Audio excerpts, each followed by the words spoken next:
Hello दोस्तों, आप सभी का स्वागत है आपके अपने यूट्यूब चैनल एसएस फाउंडेशन पे। तो आज हम क्लास 10 ज्योग्राफी का पहला चैप्टर जिसका नाम रिसोर्सेस एंड डेवलपमेंट है वो आज हम पढ़ने जा रहे हैं। तो चलिए, रिसोर्सेस क्या होता है उसको हम लोग देखते हैं। Anything which can be use for satisfying the human need is called a resource. कोई भी चीज़ जो हमारे ह्यूमन नीड्स को सेटिस्फाई करे इसको हम लोग रिसोर्स कहते हैं। जैसे ये वीडियो रिसोर्स है, आप रिसोर्स है, पेन रिसोर्स है, ब्लैक बोर्ड रिसोर्स है, क्योंकि ये सब चीज़ से हमारा जो नीड्स है वो पूरा हो रहा है। तो जो भी चीज़ से हमारा जो नीड्स पूरा हो, मतलब नीड्स को सेटिस्फाई करे, उसको हम लोग रिसोर्स कहेंगे। ठीक है। हमारा जो अगला टॉपिक है वो है टाइप्स ऑफ रिसोर्सेज। तो चलिए इसको हम पढ़ते हैं। तो resources can be classified on the different basis into following type. Resource को हम लोग डिफरेंट टाइप्स में क्लासिफाई करते हैं। तो हम लोग को जो 10th क्लास में पढ़ना है तो यही 4 पढ़ना है। तो चलिए इसको हम एक एक करके पढ़ते हैं। On the basis of origin, origin के आधार पर रिसोर्स को हम लोग 2 पार्ट में बांट सकते हैं, biotic and abiotic. On the basis of exhaustibility, renewable and non-renewable. On the basis of ownership, individual, community, national and international. On the basis of status of development, potential, developed, stock and reserve. तो चलिए इसको हम लोग एक एक कर हम लोग अब डिटेल में पढ़ते हैं। ठीक है। Classification of resources on the basis of origin. तो चलिए इसको हम पढ़ते हैं। On the basis of origin, resources can be classified as biotic resource and abiotic resource. तो देखते हैं कि बायोटिक रिसोर्स क्या होता है। All living organism in our environment are called biotic resource. जो भी लिविंग ऑर्गेनिज्म है हमारे इन्वायरमेंट में उसको हम लोग बायोटिक रिसोर्स कहेंगे। ठीक है। For example trees, animals, insect etcetera. Trees है, एनिमल्स है, इंसेक्ट है एक्सेट्रा, ये सब आएंगे हमारे बायोटिक रिसोर्स में। तो चलिए जो दूसरा है वो है abiotic resource. All non living things present in our environment are termed as abiotic resources. जो भी नॉन लिविंग थिंग्स है हमारे इन्वायरमेंट में वो सब आएगा अबायोटिक रिसोर्स में। तो बायोटिक रिसोर्स का जो भी लिविंग ऑर्गेनिज्म हमारे इन्वायरमेंट में आएगा उसको हम लोग बायोटिक रिसोर्स में रखेंगे। अबायोटिक रिसोर्स में जो भी नॉन लिविंग थिंग्स है हमारे इन्वायरमेंट में उसको हम लोग अबायोटिक रिसोर्स में रखेंगे। फॉर एग्जाम्पल अबायोटिक रिसोर्स के एग्जाम्पल अर्थ है, एयर है, वाटर है, मेटल्स है, रॉक्स है एक्सेट्रा। ठीक है।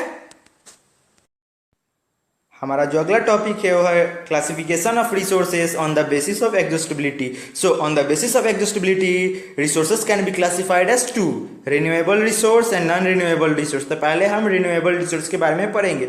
Resources that can be renewed after a short period of time is called renewable resource. वो रिसोर्स जो कम समय में फिर से बन जाए उसको हम लोग रिन्यूएबल रिसोर्स कहते हैं। For example agriculture, crop, water, forest, wild life, these are called renewable resources. ठीक है। हमारा जो अगला टॉपिक है वो है नॉन रिन्यूएबल रिसोर्सेज।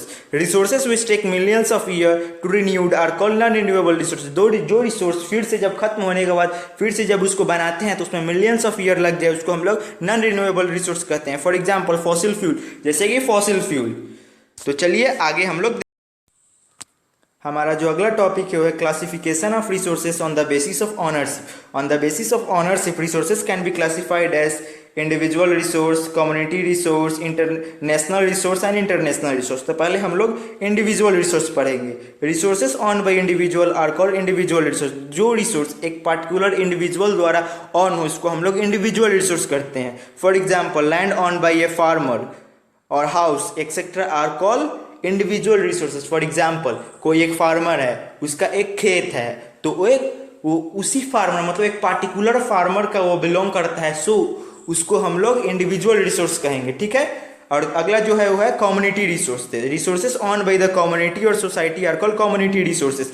कोई भी रिसोर्स कोई एक कम्युनिटी और एक सोशल ग्रुप से का वो बिलोंग करता है तो उसको हम लोग क्या कहते हैं, community resources. For example grazing fields, ponds, river, these are called community resource, क्योंकि उसमें एक पार्टिकुलर व्यक्ति का वो नहीं होता है, वो पूरे कम्युनिटी का होता है। ठीक है।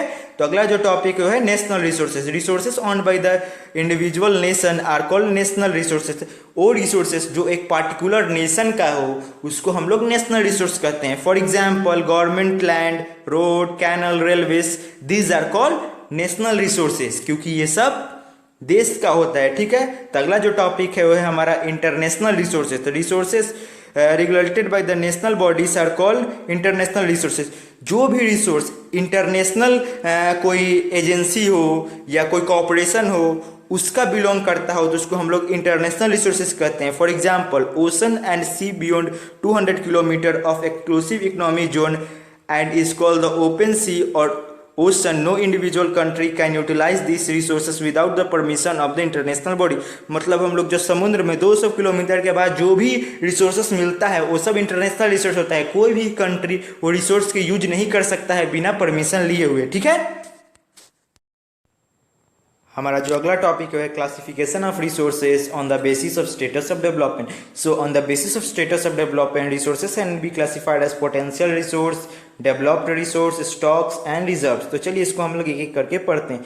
तो potential resources, resources which are found in a particular region, जो रिसोर्स एक पर्टिकुलर रीजन में उसको हम लोग पाते हैं बट नॉट यूज प्रॉपरली, लेकिन उसको हम लोग अभी प्रॉपरली उसको हम यूज नहीं कर पाए हैं। For example Rajasthan and Gujarat receive plenty of solar energy.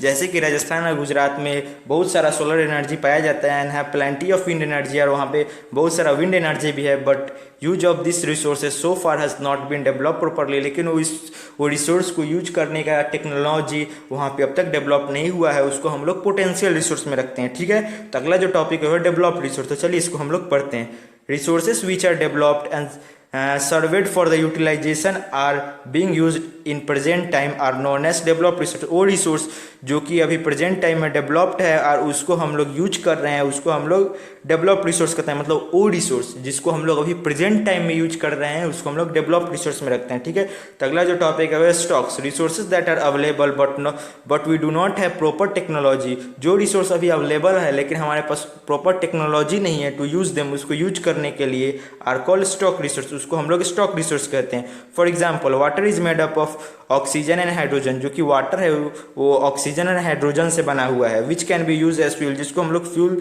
जैसा यूज कर सकते हैं। But because of lack of proper technology, लेकिन हमारे पास उतना टेक्नोलॉजी नहीं है, this are not being use, इस कारण इसको हम लोग अभी यूज नहीं कर पा रहे हैं। जो हमारा अगला जो टॉपिक है रिजर्व। तो चलिए इसको देखते हैं। Resources which are available, resources जो हमारे पास अभी अवेलेबल है and now have to be use them is also present but they are yet to be used are called reserves resource।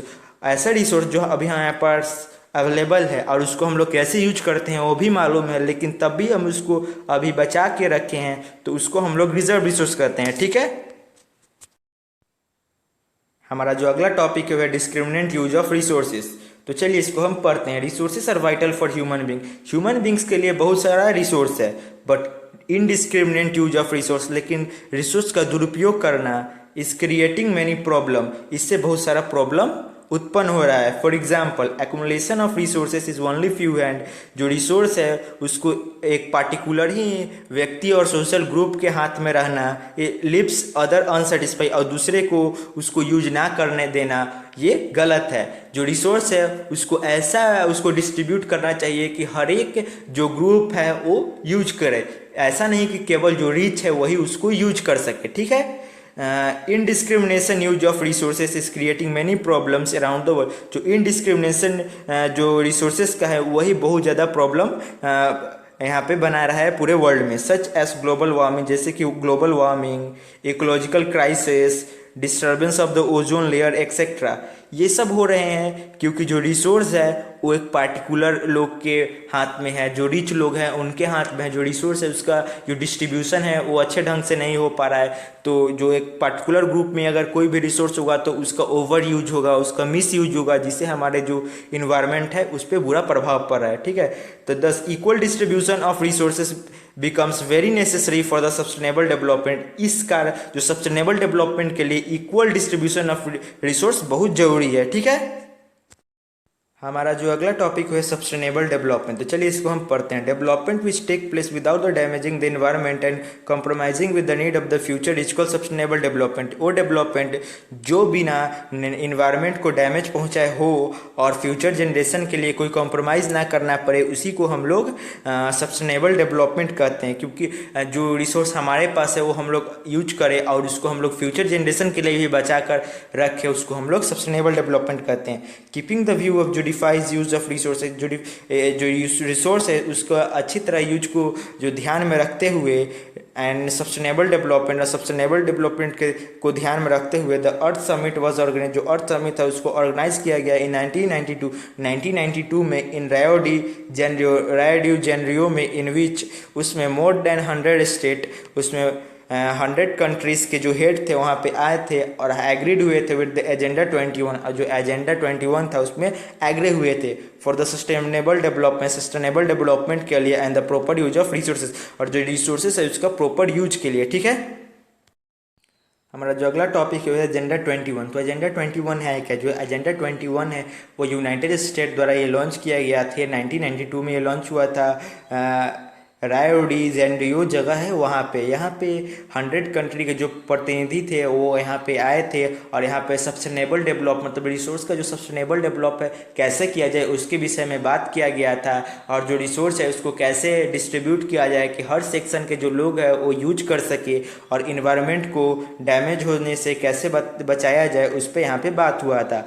तो इस वीडियो में मैंने ये ज्योग्राफी का जो ये पहला चैप्टर इसका पार्ट 1 मैंने कर दिया।